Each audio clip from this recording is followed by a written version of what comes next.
So, guys, what do you want to do tonight? I don't know, dude. I'm bored. It's raining outside, Junior. It's pouring, Junior. It's raining cats and dogs, Junior. It's raining, it's pouring, the old man's snoring, Junior. It's a real frog strangler out there, Junior. It's a goose drowner out there, Junior. The devil's beating his wife out there, Junior. It's a real gully washer outside, Junior. I understand it's raining, Cody. Yeah.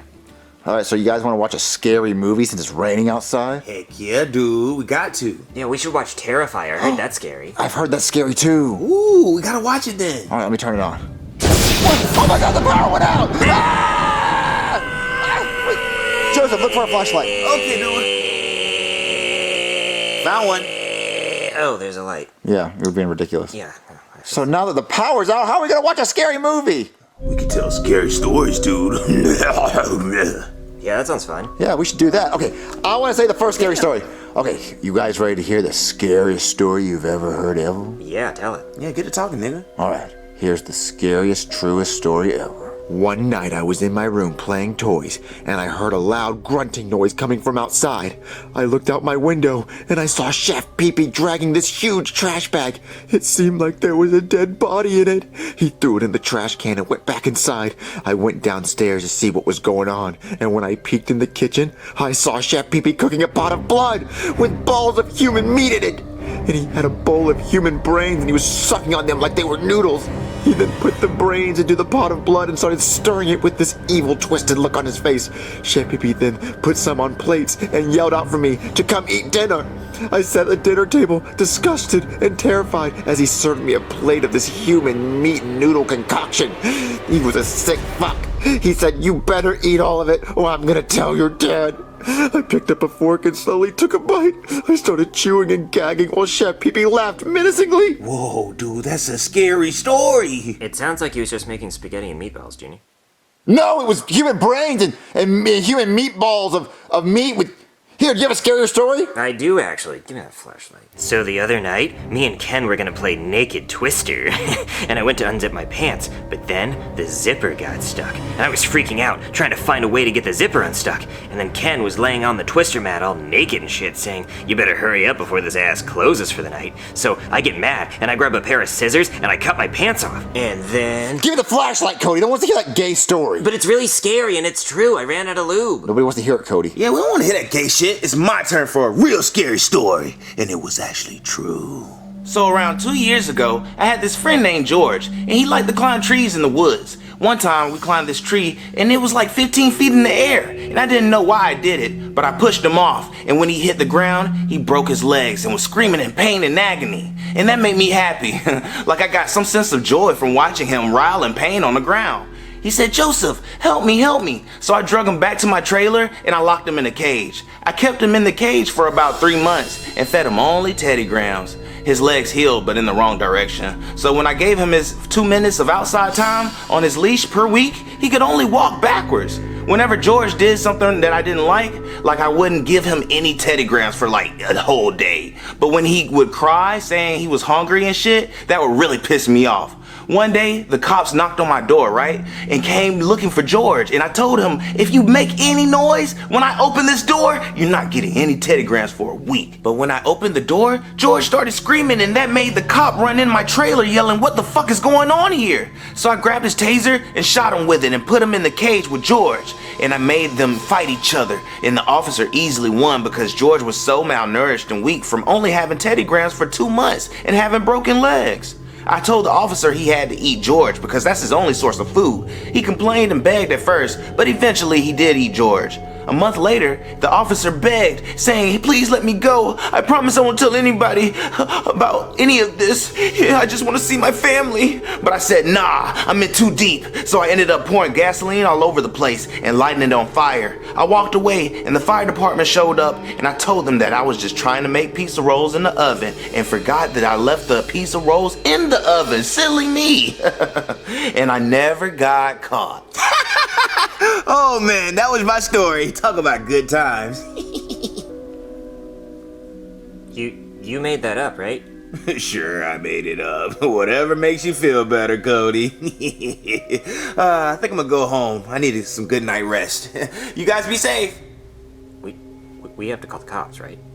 Yeah, that wasn't a made-up story. He told the story like he lived it. Yeah, it was way too detailed. Like I think he did it. I'm calling the cops. Yeah, call him. Hey there, somebody call the cops? Seems like you should have called an electrician because your power's out. So, officer, this is what happened. So, the power's out and it's raining outside. So, me and my friends thought it'd be cool to tell scary stories. And our friend named Joseph, he told us this story, and it almost like he admitted it. He admitted to killing this kid and a police officer. I feel like this is too scary for you to tell me when the lights are off. You should wait till it's daytime and the lights are back on. No, I'm serious. He said he killed this kid named George and a police officer. Wait, George? Yeah, I remember a case from a few years ago about a missing kid named George, who was found in an old burned-out trailer with a dead police officer. That was actually my partner. He said he burned the trailer down! He did! No fucking way. Maybe that's actually who did it. Okay, I'm gonna go arrest your friend. I'll let you kids know if we need you in court. Hey, you think Joseph did it? Oh, he definitely did. Order! I am the Honorable Judge Poohbear, and today we will be hearing the case of Joseph, who is being accused of murdering George Ferguson and Officer John Tompkins by locking them in a cage, making them fight to the death, making Officer Tompkins eat George, Jesus fuck, and then burning the trailer down with the live officer and corpse of George in it. The fuck is wrong with you? Did you do this, you sick fuck? No, I didn't do that, Your Honor. It was a story I made up when we were telling scary stories. Oh, well, if it's all just a big made-up story for fun, then you're free to go. Just a second, Your Honor. It wasn't just a made-up story, it was a confession. The deaths of George Ferguson and my old partner, Officer Tompkins, were believed to be a horrific pizza roll accident all these years. But now, looking back at all the DNA and bones left at the scene, there's traces of gasoline and fingerprints of Joseph on a burnt cage, and the burnt bodies were also found inside a cage, which we used to think was because the victims were trying to hide from the fire, but now looking back, that's just plain silly, because there wasn't even any evidence of pizza rolls in the burnt down trailer. Well, Joseph. All of this is pointing to you being one sick son of a bitch. What do you have to say? It was a coincidence that my made-up story just so happened to line up with all the evidence that they found. And duh, they didn't find any pizza rolls. They burned it to ash in the fire. Your Honor, Joseph lived in the trailer they burned to death in. So, I can have friends over for pizza rolls. This is all a lot of he said. We should bring in some more he's to say. Officer Guy, bring in the witnesses to Joseph's story. Your Honor, the two witnesses have asked to remain anonymous, so I put a trash bag over Joseph's head so he can't see them. And I also advised them to speak in a deeper tone of voice to hide their voices. Very smart. Witness with orange hair and a bib. Witness with glasses and a bow tie. Explain what you heard. Well, Your Honor, we were sitting on the couch and heard the story. On the couch, you fucking idiot? No, I was walking outside and I saw these three kids talking on a red couch from the street. How the fuck would you see a red couch through a second-story window from outside?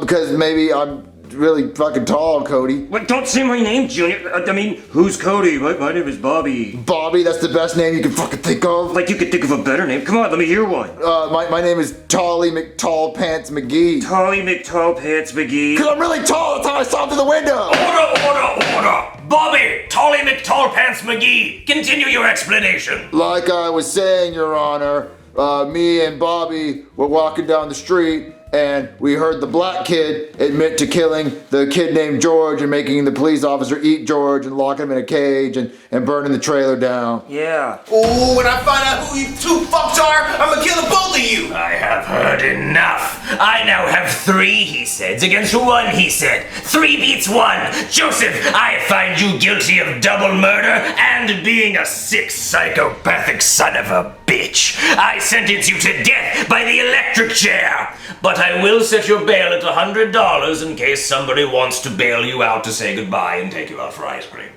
He gets a bond? Let's get out of here, Cody! My name's Bobby. Bobby, come on! Okay, the trash bag is coming off. Alright, where are they? Where are those tattletale fucks? They went that way. Hold on, you can't go anywhere until somebody pays you bail. Well, can I make a phone call? Yes, you may. Come on.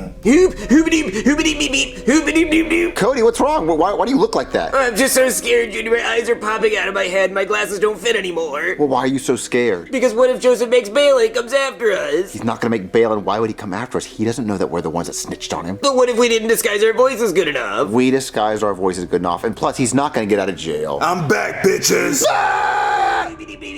Indeed. How did you make bail? I called up a bail bondsman and they freed the guys, the fuck. Well, what are you gonna do now that you're free? Oh, I'm just gonna find the 2 people that snitched on my ass and strangle the hell out of them. Beep, beep. Yeah, beep, beep, beep, beep. Do you guys know who the hell did it? No, we don't know anyone who did it, no. Looking for 2 shaking pussy. I'm not shaking. Nope, not shaking. Oh, you sure? You look like you're twerking over there. No, we're your best friends. We would not snitch on you. Oh, yeah, I forgot you guys are my best friends. Of course you wouldn't snitch on me. Because you know how I get. I'll strangle a bitch if I find out they snitched on me. You know what? I'll throw them in a cage and make them eat each other like I did George and the police officer. So you're just fully admitting it? Fucking right I am. I'm a menace out in these streets, bitch. Okay, your time's up. Time to die. Come on. Aw, I don't want to die. Oh, that was close. That was really close. I really thought he was gonna see that you were being guilty. Okay, so you're probably wondering why it's around your neck. Yeah, a little bit. Well, you see, because you did 2 murders, we have to do 2 executions at the same time. So this is gonna choke you while you get electrocuted, so it's extra fucked up. So the black kid. Well, we didn't really think about that. But look, hey, on the bright side, we let a friend come in to talk to you. Hey, Joseph. Oh, what's up, dude? Now, while you guys talk, I'm just gonna go review the case records to make sure there's nothing at the last minute that might exonerate you. Pretty careless of you. All right, so Joseph, I've never been able to talk to someone who's about to die. Well, you're talking to him. I know, it's really cool. So look, I always want to know if ghosts are real or if heaven or hell's real, so I have a plan. What? Okay, so I'm gonna put a leaf on my couch as soon as you die. All right, and as soon as you die, I want you to, if you're a ghost, I want you to blow the leaf on my couch to know if ghosts are real. So you just want me to stand by your side to blow fucking leaves all day? Well, no, you can go do ghost shit. Okay, I want to live my ghost life, nigga. It might be Michael Jackson out there or something. I know, but before you do any of your ghost stuff, like maybe like after a few hours, just come by my couch and blow the leaf. If you blow the leaf, I know ghosts are real. Bro, that doesn't sound fun. I just want to know if ghosts are real. And also, if you go to heaven, ask God to move the leaf. If you go to hell, ask the devil to move the leaf. As long as the leaf moves, I know there's an afterlife somehow. Sure, heaven or hell or the devil. Thank you. Hey, I got some good news for you. You're free to go. What? Oh, the leaf! Aw. The leaf! I thought we were gonna do the leaf Fuck thing. that leaf. How am I free? Oh, well, you see, we reviewed the dental records for the bodies we found, and it looks like when Officer Tompkins ate George was still alive, judging by the strain marks on the teeth from the flesh, you know, when he was trying not to get eaten. So that means you didn't kill George, Officer Tompkins killed George. And since George was black, that's also a hate crime. So when you burned down the trailer, that was probably just self-defense. But yeah, they were still in cages though. Okay, well, I'm gonna pretend I didn't hear that, even though Officer Tompkins was my best friend and my former partner, and he came over for Christmas and gave popsicles to the kids, and he was a pillar of community and a really good guy, and I miss him every day. But I'm gonna pretend I didn't hear that. The important thing is, you're free to go! Woohoo! Freedom! You're still scary as fuck, though. Thank you, Mr. Officer. Watch him. Okay, so he did kill him. Oh, absolutely.